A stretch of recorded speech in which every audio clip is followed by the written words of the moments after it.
Captain, we have arrived at Tanaga 4. The away team has completed its survey of Dr. Apgar's work and is ready to return to the ship. Good. Oh, please.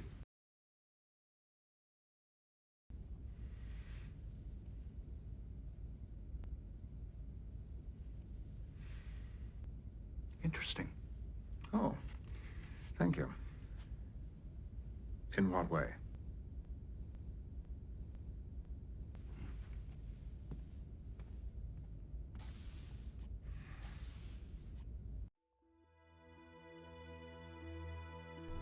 Hey everybody, this is Minion Soldier, and this is Ship Updates Now. The Banu Defender. Oh man. Well, it's here. The Banu Defender. Okay. So what we're going to do is we're going to focus on the good things first. We're going to talk about some of the good ideas behind this ship, some of the great foundational elements that make up this ship's design. First off, twin cockpit, pilot and a gunner. That's something that I've argued for a long time, and I've talked about it on other ships, specifically like the Cutlass, and I talked about it when I submitted an idea for the original Buccaneer. I said, you know, a pilot and a gunner is a great configuration, and it would help somewhat mitigate the disparity in control interfaces between joystick and mouse and keyboard. If you have a pilot who wants to use it like a full HOTAS setup, and you have someone who maybe just wants to use mouse and keyboard, those two players working together, that could be an awesome combination. And this is something that I've argued for before. And in the recent Around the Verse episode, they were talking about being able to swap control stations on various ships to allow different stations to control different things and even to change them on the go. So that's really cool. But that's also talking about a broader range of ships. But, you know, once again, that was something that came up in ATV, and that's relevant to all ships, so I'm including it here. But when you're looking at the Banu Defender, that's actually a really, really good idea to have, you know, a pilot and a gunner, or to have the option of having a pilot and a gunner. That's a great idea. That's a fantastic idea. It's something I've argued for in the past, and to see it finally emerge is good. It's really, really good.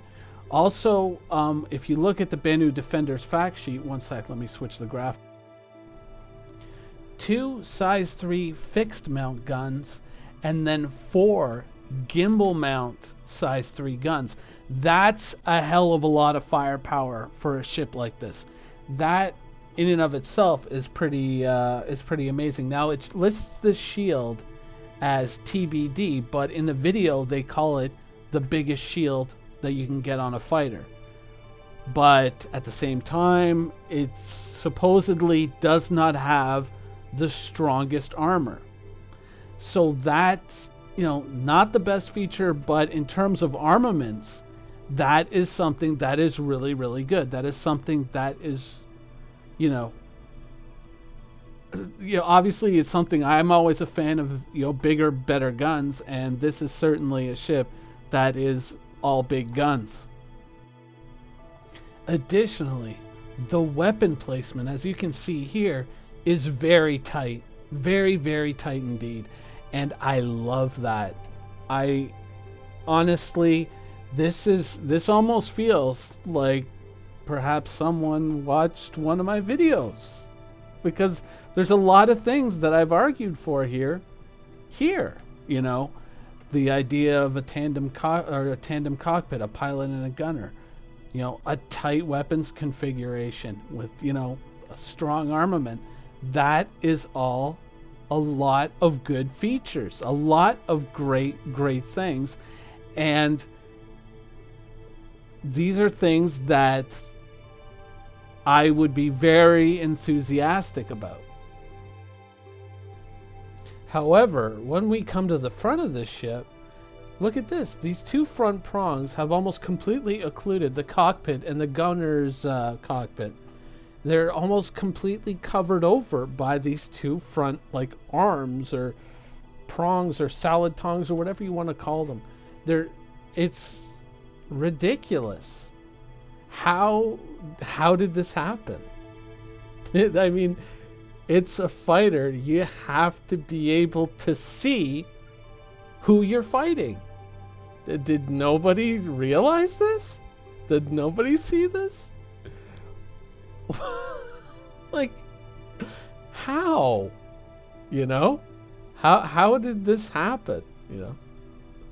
It's like building a beautiful sports car and then you put square wheels on it, and it's just like, what? Yeah, I mean, everything. The engine is beautifully tuned. Everything's, you know, the tolerances are within, you know, micromillimeter, whatever. You know, everything is just so perfectly tuned. The suspension, everything, it's perfect. And then someone walks by and just goes, hey, you know what would look good on that? Square wheels. Square wheels. Yes! That'll be original. Let's send it to the dealership right now. Let's not vet the idea at all. Let's just sell it. Boom. What the actual fuck, man?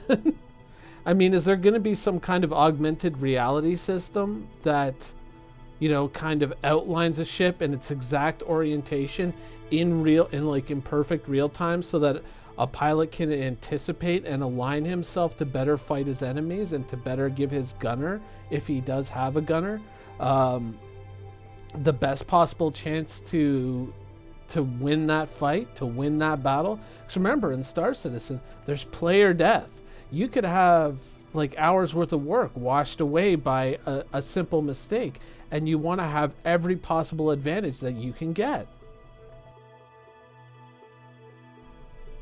So in the end, what you're getting with the Banu Defender is you're getting a lot of really great ideas, a lot of awesome ideas, like stuff that I've argued for a long, I think, geez, talking pilot and gunners, things that I was enthusiastic about when that was apparently a feature on the Xeon Scout, which mysteriously disappeared.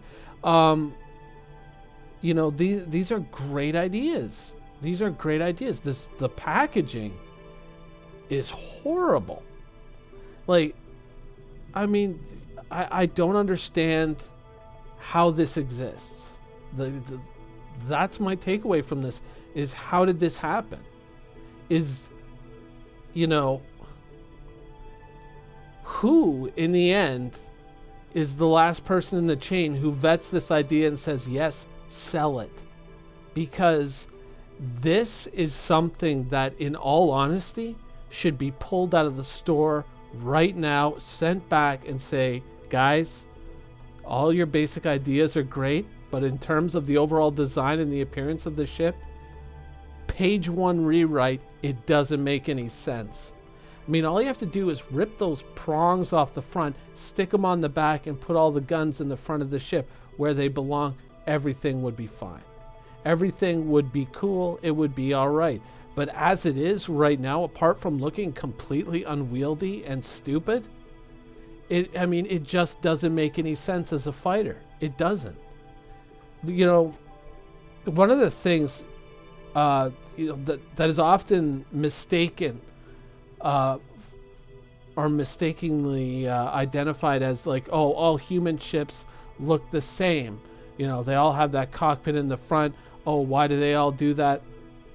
The reason why is it's because it's the most efficient design, because everyone knows and everyone understands that in order to have a fighter, in order for a fighter to work, the most important component on that ship is the pilot, and the pilot needs to see what he is doing. That or she, I'm sorry. You can't have the cockpit buried behind all this bullshit. The pilot needs to see what they're doing. That's why we all have the cockpit in the front of our fighter. I mean, with the glaive isn't so bad because those wings are thin and they're a little bit more off to the side. But this ship just totally like blocks the pilot's view. And it doesn't matter if there's just like a little, you know, reticle to show you where the enemy ship is. That's not good enough. You need to see how he's aligned. You need to see how he's turning. This is all critical information. This isn't superfluous. These are things that you have to know in order to give yourself the best possible chance to survive. Because remember, we're coming up to a day when insurance is going to count. Death is going to count. UEC is going to count. And with all these things, you're going to want to stack that deck as much as possible in your favor. And this ship is stacking the deck against you as a pilot. And it's not doing it because of a lack of guns or a lack of shields or anything like that. It's just a bad design. And at this point, maybe it would be a good idea for CIG to kind of maybe take the weekend, have a little teleconference deal, and just sit there and say, look, obviously, somewhere along our creative line, we're not asking all the right questions. We have some good ideas, but we're not asking all the right questions, and we're missing some critical things when we design these ships, and we're screwing up. Because this isn't just like a little boo-boo. This is a big fuck up. This should never have even made it to market, because I guarantee you, I'm not the only person seeing this. I guarantee you there's going to be a ton of YouTube videos talking about this ship and these ridiculous prongs on the front of it. This should never have made it out to the backers. You know, this is ridiculous. I mean, I was very interested to see what the Banu Defender was going to look like. I was very interested. And honestly, what I see is the worst fighter CIG has ever designed in this game, bar none. Anyways, that's the show for this week. I hope you enjoyed it, and thanks for watching. Quantum travel initiated.